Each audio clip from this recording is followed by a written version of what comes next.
Hello guys, मेरा नाम रोहित है। मैं आपका स्वागत करता हूं अपने चैनल में। आज मैं आपको पढ़ाऊंगा बैंक ऑफ बड़ौदा पीओ के जनरल अवेयरनेस के क्वेश्चन, जिसका कि एग्जाम है 27 मई को। तो सबसे इंपॉर्टेंट बात करते हैं कि इस साल कट ऑफ क्या हो सकता है। देखिए, पिछली साल कट ऑफ था 109, तो इस बार हो सकता है 110 से 115। और देखिए, पिछली साल वैकेंसी थी 400 और इस साल भी है वैकेंसी 400, तो वैकेंसी सेम है तो कट ऑफ भी सेम रह सकता है। देखिए, पिछली साल की अगर बात करें तो पिछली साल जनरल अवेयरनेस के सेक्शन में आप इस टेबल में देख पा रहे होंगे कि करीब 15 नंबर कट ऑफ है आउट ऑफ 50। तो देखिए, कोई बहुत ज्यादा नहीं है, बहुत आराम से क्लियर हो सकता है। और इस एग्जाम में मेजर रोल क्या है? जनरल अवेयरनेस का सेक्शन, क्योंकि बाकी सेक्शन जो है वो टाइम टेकिंग होते हैं। जनरल अवेयरनेस का सेक्शन है जो कि बहुत ही इजीली हो सकता है। मैंने अपने इस वीडियो में जो जनरल अवेयरनेस के जो क्वेश्चन हैं जो लास्ट ईयर पूछे गए थे, उसी डेटा पर आधारित इस साल के लिए एक वीडियो प्रिपेयर किया है कि क्या एक्सपेक्टेड क्वेश्चन हो सकते हैं। तो देखिए, अब क्वेश्चन स्टार्ट करते हैं। तो 2016 की अगर बात करें तो उसमें एक डायरेक्ट क्वेश्चन आया था, what is cash reserve ratio. तो परसेंटेज में पूछा गया था, तो 4% इसका आंसर था। तो इस साल परसेंटेज से रिलेटेड इस सेक्टर से क्या क्या क्वेश्चन बन सकते हैं वो मैं आपसे डिस्कस करता हूं। तो देखिए, आप इन सबको डिटेल में पढ़ने की आपको अभी जरूरत नहीं है, क्योंकि अभी इतना टाइम भी नहीं है आपके पास, और इसके लिए डिटेल में मैं आपके लिए वीडियो दूसरा लेके आऊंगा।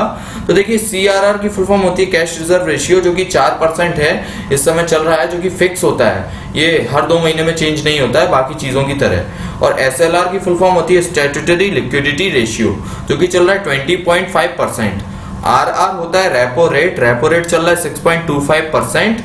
और रिवर्स रेपो रेट RRR 6% चल रहा है। And MSF marginal standing facility जो चल रहा है 6.50, और 6.50 ही चल रहा है बैंक रेट। चलिए अगले क्वेश्चन पे आते हैं। देखिए, पिछली साल एक क्वेश्चन आया था, the sleep of revolution book के ऑथर कौन है। तो ये एक डायरेक्ट क्वेश्चन था बुक और ऑथर के बीच में। तो देखिए, 2017 में जनवरी से लेके मई तक जो बुक इंपॉर्टेंट हैं जो रिलीज हुई हैं, मैंने सिर्फ इंपॉर्टेंट कवर किए हैं, अदरवाइज बहुत सारी बुक रिलीज होती हैं, ठीक है।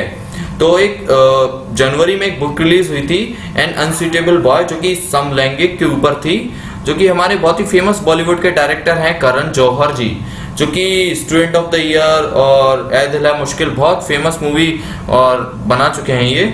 और अगली बुक है आपकी जो कि लिखी है श्रीमती सुमित्रा महाजन जी ने। इनकी बुक का नाम है मातोश्री। देखिए, सुमित्रा महाजन जी जो हैं वो लोकसभा की स्पीकर हैं, जो कि 16वीं स्पीकर हैं लोकसभा की, जो कि बीजेपी पार्टी से आती हैं। अगली जो बुक है फ्लेमिंग ट्रेसेस ऑफ द्रौपदी, जो कि लिखी है वीरप्पा मोइली जी ने, जो कि पॉलिटिशियन है कर्नाटका से। अगली बुक जो है वो हमारे रेल मंत्री मिस्टर सुरेश प्रभु की है, जिनकी बुक का नाम है Indian railways the weaving of a national tapestry. अगली बुक है the rise of Sivagami Baahubali 1। देखिए, बाहुबली जो 2 है वो बहुत सारे रिकॉर्ड तोड़ रही है, तो इससे आपको अंदाजा लग जाएगा कि ये बुक कितनी इंपॉर्टेंट है, एग्जाम में आ सकती है। जिनके की राइटर हैं आनंद नीलकंठम। और अगली बुक है किरण दोशी जी की, जिन्होंने लिखी है Jinnah often came to our house. देखिए, जो हिंदू प्राइज 2016 की ये बुक विनर है। और जो आपके जो किरण दोशी जी जो हैं, जो एक रिटायर्ड डिप्लोमेट हैं, जो कि गुजराती हैं। और एक और क्वेश्चन पूछा गया था पिछली बार, कौन सा स्टेट पहला है जिसने जीएसटी बिल को अप्रूवल दे दिया है। तो उसका आंसर असम था। और इस साल ऐसा क्या चेंज हुआ है? देखिए, स्टेट के लेवल पे अगर चेंज कर देखें, सिटी के लेवल पे, तो ये कुछ खास चेंज हैं। जैसे कि मध्य प्रदेश है एक ऐसा पहला स्टेट जिसने कि अपना फाइनेंशियल ईयर चेंज किया है, जो कि पहला फाइनेंशियल ईयर होता था 1 अप्रैल से 30 मार्च तक का। और मध्य प्रदेश ऐसा पहला स्टेट है जिसने चेंज किया है, जनवरी से दिसंबर कर दिया है अब। और देखिए, जो 2016 में नोटबंदी हुई थी, डीमोनेटाइजेशन, तो उस समय काफी जो चीजें हैं कैशलेस हो रही थी, लाइक सिटी, स्टेट, विलेज, ये सब। तो देखिए, इसमें आपको याद रखने वाली चीजें ये हैं कि पहला विलेज जो कि कैशलेस हुआ इंडिया का वो है अकोडरा, जिसका कि आईसीआईसीआई बैंक का बहुत अहम हाथ रहा है इसको कैशलेस करने में। और पहली सिटी है कैशलेस चंडीगढ़, और पहला आइलैंड है करंग मणिपुर का। और आपको और भी चीजें याद रखनी है, जैसे कि आपसे पूछा जा सकता है कि नॉर्थ इंडिया का फर्स्ट सिटी बताइए कैशलेस, और ईस्ट इंडिया का बताइए, या फिर आपसे पूछ लेंगे मध्य प्रदेश का पहला स्टेट बताइए कैशलेस। इस टाइप की चीजें आप याद रखने के लिए बहुत चीजें आप याद कर सकते हैं। और अगला क्वेश्चन ये है कि देखिए बैंक, इससे आपसे पूछ लिया गया था न्यू डेवलपमेंट बैंक, इनका हेड पूछ लिया गया था डायरेक्ट। तो 2017 में जो हैं 7 बैंकों के, जो कि 7 गवर्नमेंट बैंक हैं, उनके हेड चेंज हुए हैं। तो ये बहुत ही इंपॉर्टेंट है, अगर आप इन 7 को यूज करेंगे, याद करेंगे 7 बैंकों के हेड, तो हो सकता है आपको इनमें से एक क्वेश्चन एग्जाम में देखने को मिल जाए। तो देखिए जो इलाहाबाद बैंक की जो हेड हैं वो है श्रीमती उषा अनंता सुब्रमण्यम। आपको पता होना चाहिए कि ये श्रीमती उषा जी जो हैं पहले पीएनबी बैंक की हेड थी, अब इलाहाबाद बैंक की हेड हैं। और हेड वाला क्वेश्चन आपको ऐसे भी आ सकता है कि who is the MD and CEO. कई बैंकों में एमडी और सीईओ सेम होते हैं, लेकिन आपको ये ध्यान देना है कि हर बैंक में एमडी और सीईओ सेम नहीं होता है। और देखिए इंडियन ओवरसीज बैंक के हेड हैं आर सुब्रमण्यम कुमार, और बैंक ऑफ इंडिया के हेड हैं Dinabandhu Mohapatra, Union Bank of India के हेड हैं राजकिरण राय, पीएनबी बैंक के हेड हैं सुनील मेहता, विजया बैंक के हेड हैं आर के शंकर नारायण, और सिंडिकेट बैंक के हेड हैं एम ओ रेगो। देखिए डे और थीम के क्वेश्चन हमेशा से इंपॉर्टेंट रहे हैं, और बैंकिंग की अगर आप बात करें तो उसमें डे तो इंपॉर्टेंट होता ही है, थीम उससे भी ज्यादा इंपॉर्टेंट होता है। तो देखिए 2016 में जो थीम के ऊपर क्वेश्चन आया था, अब अपन बात करते हैं 2017 में।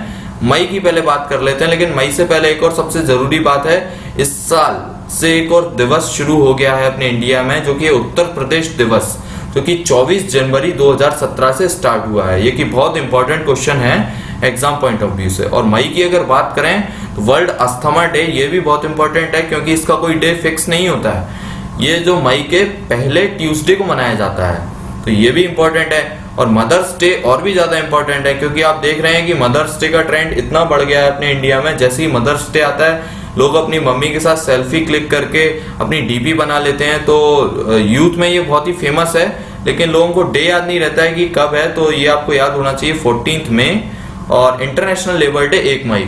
ये एक आसान क्वेश्चन है जो कि आपको याद होगा। देखिए अब चलते हैं अपन अप्रैल महीने की तरफ। अप्रैल में देखिए 5 अप्रैल को आता है नेशनल मैरीटाइम डे।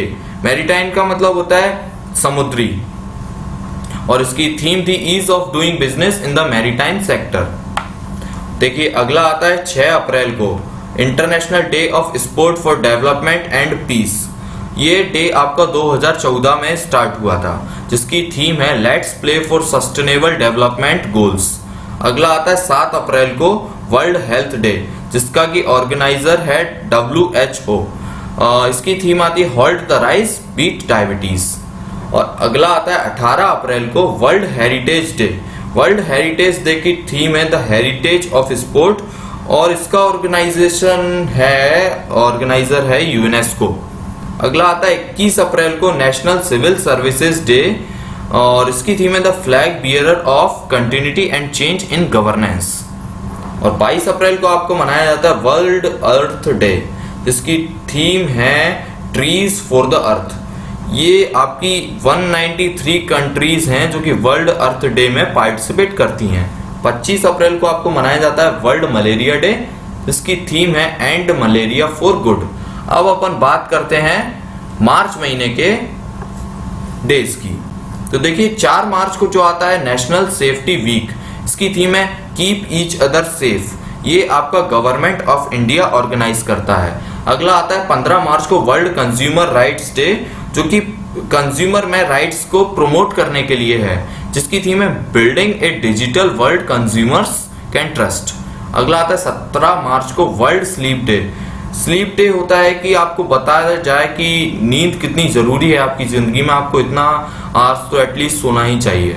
तो उसके लिए थीम है आपकी स्लीप साउंडली नर्चर लाइट।